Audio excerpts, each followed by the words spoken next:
नमस्कार जी, सभी को मेरा नमस्कार।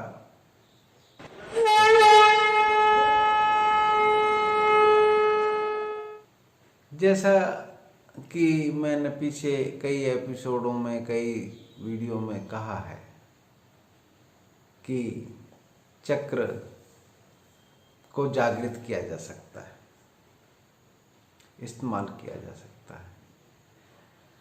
जी हाँ, चक्रों को इस्तेमाल किया जा सकता है और इस्तेमाल करने की विधि मनुष्य की प्रकृति के अनुसार होती है। हर जीव की अपनी प्रकृति होती है। वैसे तो 3 प्रकार की प्रकृति होती है: रजोगुण, तमोगुण, सतोगुण। इसमें से मनुष्य की किस प्रकार की प्रकृति होती है, यह डिपेंड करता है कि कौन सा चक्र जागृत किया जाए।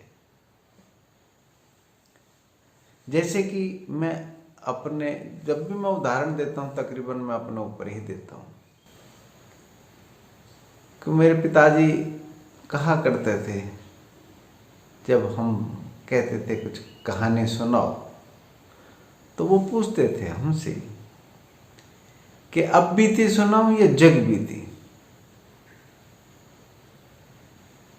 तब हम कहा करते थे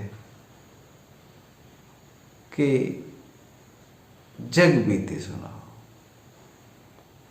और यकीन मानना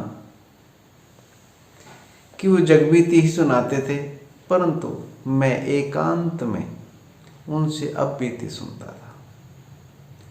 जब भी वो टीचर थे देवली स्कूल में, दिल्ली देवली के स्कूल में टीचर थे, ड्राइंग टीचर थे, और वो पैदल यात्रा किया करते थे और मैं भी उसी स्कूल में पढ़ता था। जब भी ये एकांत होता था यात्रा में, तो मैं उनसे पूछता था, अब बीती सुनाओ, मैं सुनना चाहता हूँ। मेरी अवस्था समझदारी की नहीं थी, पर मैं सुनता था।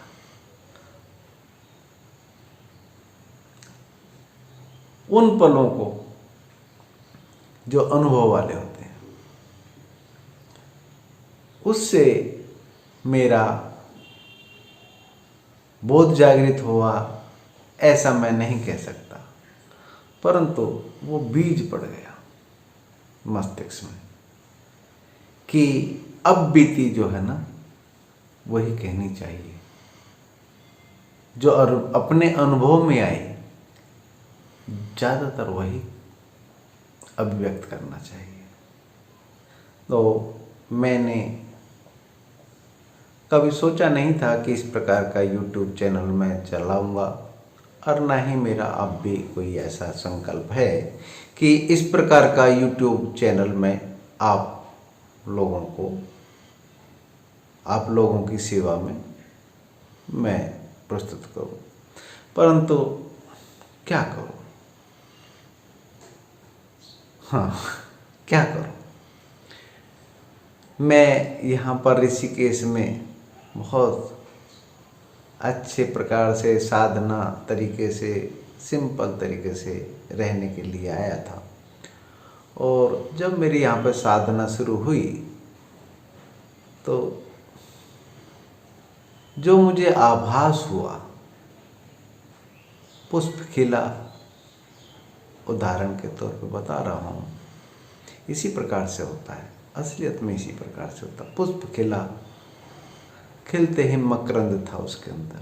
मकरंद हवा में फैलना कंपलसरी है, वो फैलेगा, अपनी खुशबू बखेरेगा।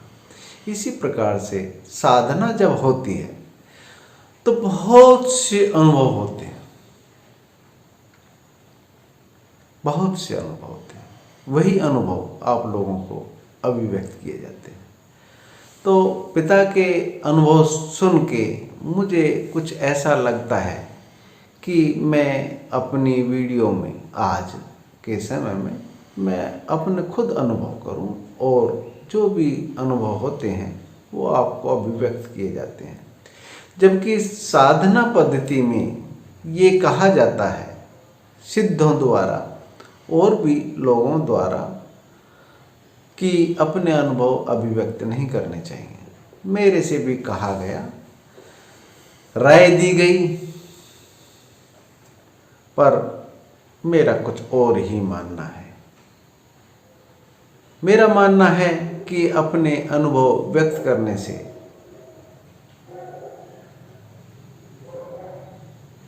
पता चलता है कि मैं भटकाऊ में नहीं हूं, मैं भटक नहीं रहा और अगला अनुभव मेरे सामने आके खड़ा हो जाता है। बात चल रही थी चक्र की। लाइट चली गई है तो थोड़ा सा कैमरा इधर किया गया। आपको अजीब सा लगेगा, पर बहुत तेज बारिश हो रही है बाहर। कहीं जाना मुमकिन नहीं है, तो यहीं पर बैठकर उनको अभिव्यक्त करने के लिए आपके सामने। तो बात चल रही थी चक्र की। चक्र जागृत किए जा सकते हैं बहुत आसान तरीके से। साधु समाज ने, ब्राह्मण समाज ने किसी को दोष देने से अच्छा है मैं उस टॉपिक को आगे बढ़ाऊं, परंतु इन्होंने इनको छुपाया, पात्र नहीं समझकर नहीं बताया गया, और फिर समय रहते रहते रहते खुद भी भूल गए। किस तरीके से भूल गए? मैं मूल शंकर इस शरीर में रह रहा हूँ इस नाम से। मैं अपने पुत्र को इस लायक नहीं चाहता कि मैं इन चक्रों को उनके सामने, उन शक्तियों को उनके सामने उजागर करूं, तो फिर मैं उसको नहीं दूंगा। तो जो परंपरा है वो टूट गई, जबकि ऐसा नहीं होना चाहिए। भी हम उन शक्तियों को जागृत करने के लिए कहते हैं, तो साधना उसमें साथ चलती है। साधना चलने से वह पात्र, वह व्यक्ति, वह जीव, मेरा पुत्र हो चाहे कोई भी हो, वह अपने आप जागृत हो जाएगी उसकी बुद्धि, और उन शक्तियों का दुरुपयोग नहीं करेगा, कर ही नहीं पाएगा। कारण कि जब तक वे शक्तियां जागृत नहीं होती, जब तक आपका मस्तिष्क, जो भी साधक है उसका मस्तिष्क उस तरीके से प्रिपेयर ना हो जाए। जिस प्रकार से लाइसेंस नहीं दिया जाता ट्रैफिक पुलिस वालों की तरफ से, परिवहन वालों की तरफ से लाइसेंस नहीं दिया जाएगा, वो गाड़ी चलाने के लिए नहीं दी जाएगी जब तक उसको प्रॉपर तरीके से चला के नहीं दिखा देगा। इसी तरीके से हमारा मस्तिष्क जब तक तैयार नहीं हो जाएगा तब तक यह शक्तियां जागृत नहीं होती, क्योंकि इन शक्तियों को छुपा के रखा गया। हाँ, छुपा के ही मैं बोलना चाहूँगा, इसलिए छुपा के रखा गया। और मस्तिष्क की वृत्तियों को, मस्तिष्क की जो भी बहुत सी बाहर की दृष्टिकोण है, उनसे इतना ढक दिया गया उन शक्तियों को कि वह आग होने के पश्चात भी धधकती रही और आभास नहीं होने दिया। तो जब भी हम आभास करना चाहते हैं तो अंगार के ऊपर जो राख जमी हुई है उसको हटाना पड़ता है, अर्थात ये मस्तिष्क के ऊपर जो कूड़ा कबाड़ दिमाग में बैठा हुआ है वो हटाना पड़ता है। और जब वो हट जाता है तो पात्र खुद ब खुद पात्र बन जाता है। हाँ, हाँ, ये जरूर है इसमें महत्वपूर्ण, जब भी आप शक्तियों को जागृत करते हैं तो आपका महत्वपूर्ण ये होता है कि आप किस प्रकृति से बिलोंग करते हैं, किस प्रकृति से यह शरीर किस वातावरण में ढल के आया है, किस प्रकार की माता के गर्भ में इसका निर्माण हुआ है और आपकी प्रकृति है क्या।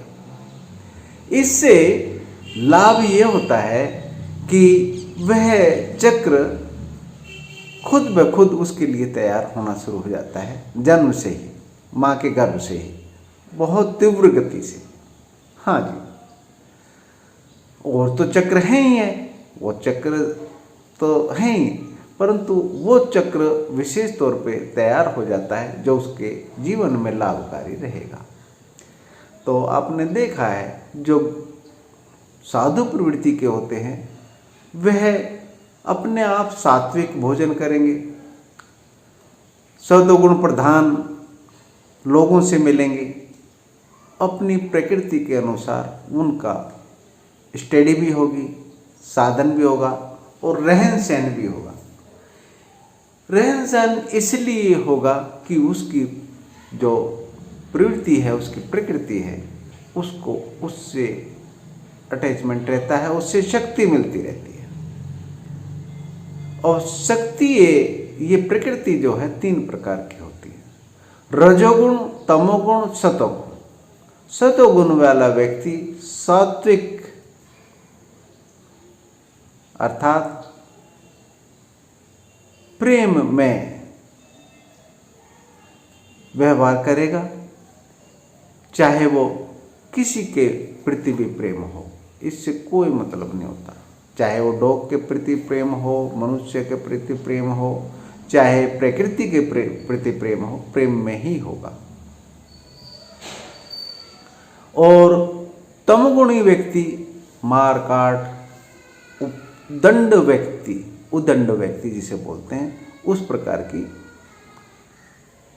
वृत्तियां वाला तमोगुणी प्रधान होता है और उसके लिए भी चक्र होते हैं। जी हाँ, चक्र उसके लिए भी होते हैं, उसको भी शक्तियों का अधिकारी होता है। और समाज जब उसको शक्ति दी जाएंगी तो वह समाज कल्याण के अलावा कोई कार्य नहीं करेगा। जी हाँ, समाज कल्याण के अलावा वो कार्य नहीं करेगा, क्योंकि उसका बहुत जागृत हो जाएगा। वह भटकाव जो है, बाहर की तरफ जो देखना है, वो समाप्त हो जाएगा और वह बढ़िया तरीके से समाज कल्याण में जुट जाएगा। और दूसरा ये है, एक व्यक्ति होता है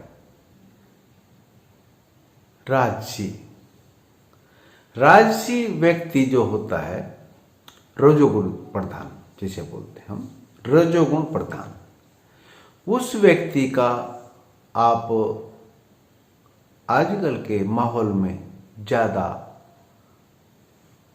देखने को मिलेंगे आपको।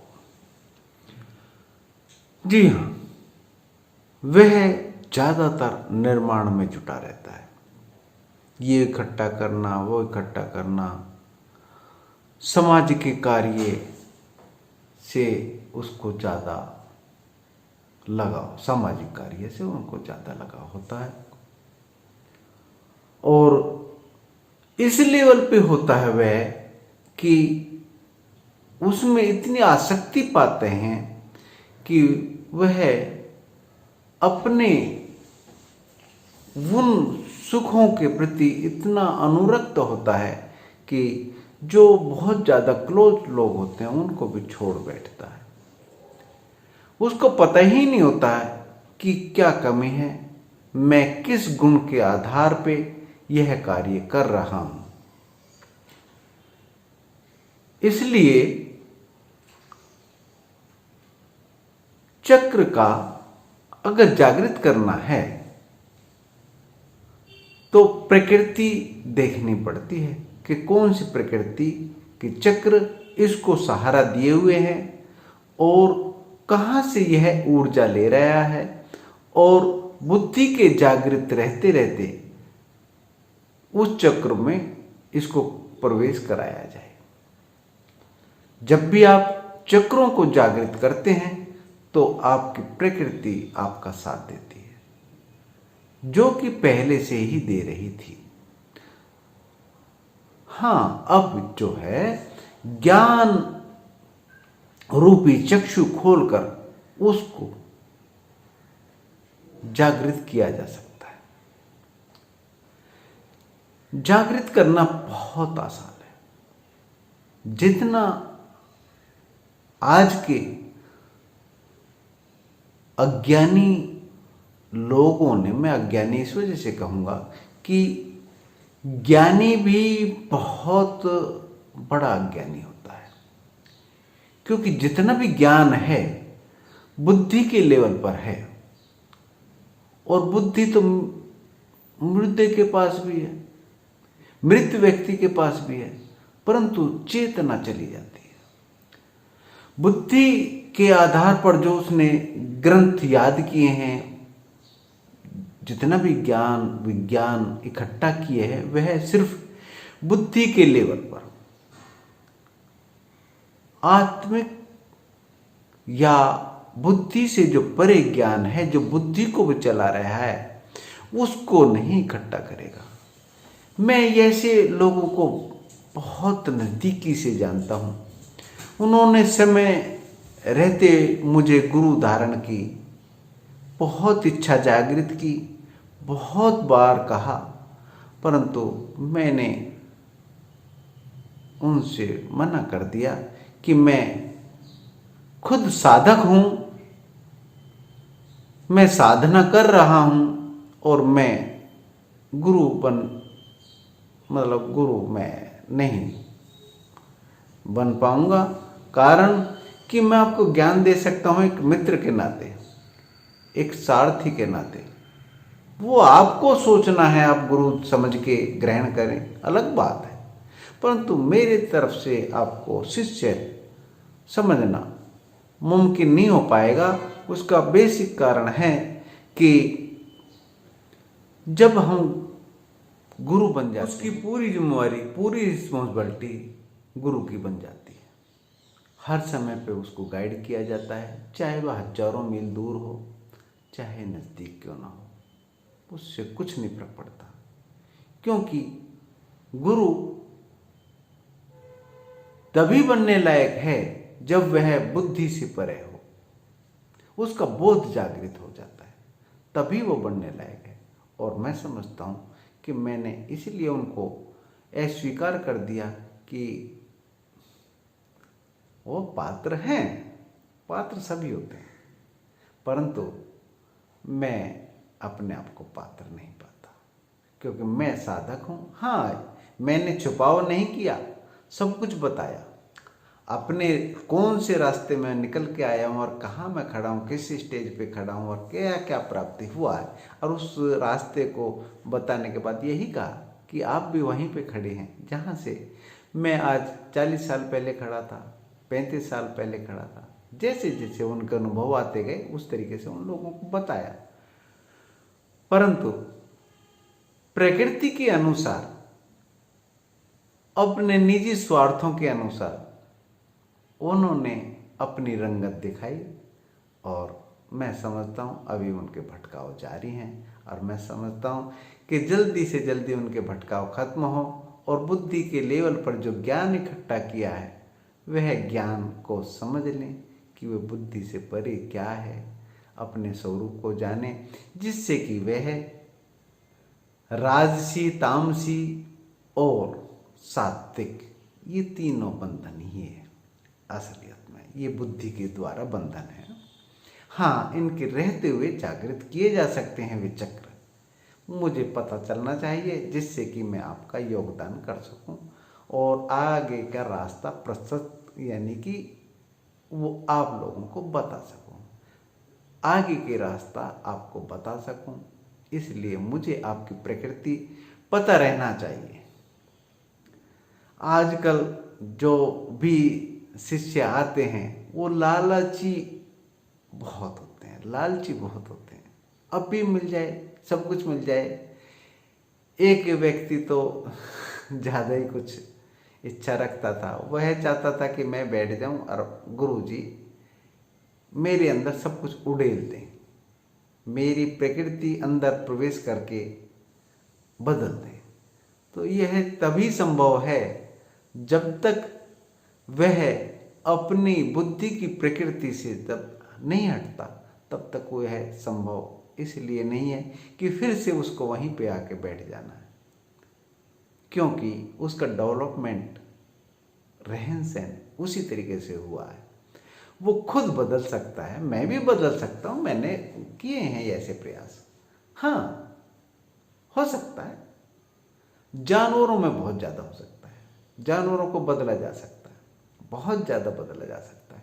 इतना बदला जा सकता है कि वह अपने गुण को स्वीकार कर लेता है। एक बार बदलेंगे हम, प्रवेश किया जा सकता है, उसके शरीर में प्रवेश किया जा सकता है, उसकी बुद्धि में, सिस्टम में जाके उसको गाइडलाइन दी जा सकती है। हाँ, कहीं ना कहीं मैंने भी दी है और मैं उसमें सक्सेस हुआ।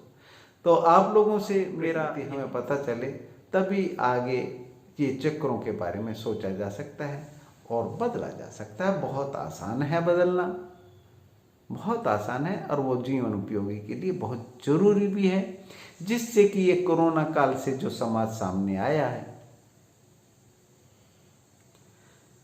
वो बहुत ही विकट समाज है, और उसको अगर नहीं बदला गया तो आगे जीवन उनका कठिन हो जाएगा। इतने स्वार्थी हो चुके हैं आज के समाज के लोग कि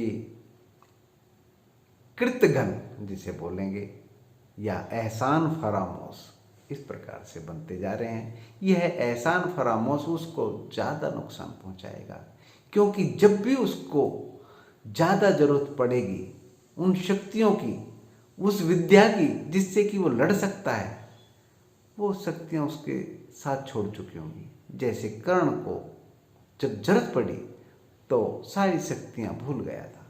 इसी प्रकार से मेरा बस यही निवेदन है। ये जो कुछ समय की जो छोटे छोटे ये बनती है ना वीडियो, इसमें टॉपिक पूरा नहीं हो पाता, बस आगे के टॉपिक में फिर से जिक्र करेंगे। नमस्कार, सब्सक्राइब कर लीजिए, लाइक कीजिए, शेयर ज़्यादा से ज़्यादा कीजिए, जिससे YouTube के द्वारा मैं आपको ज़्यादा से ज़्यादा समय दे सकूं। मैं जानता हूं आप लोग जब तक नहीं समझते, लोग आज के समाज में, जब तक व्यक्ति सामने खड़ा है, क्योंकि व्यक्ति की पहचान सिर्फ ये है कि फलाना फलाना फलाना है, ये व्यक्ति है। जब वो चला जाता है तब उसकी गुणों की पहचान होती है। तो मेरा जाना तो अभी निश्चित नहीं है कि मैं इस शरीर को छोड़ के कब जा रहा हूँ, परंतु आप पहचान लें तो ज़्यादा अच्छा रहेगा, क्योंकि आप उन बीमारियों से, उन प्रॉब्लमों से लड़ सकते हैं। नमस्कार, शेयर कर लीजिए जिससे कि मैं आपके नज़दीक आ सकूं। हरिओम।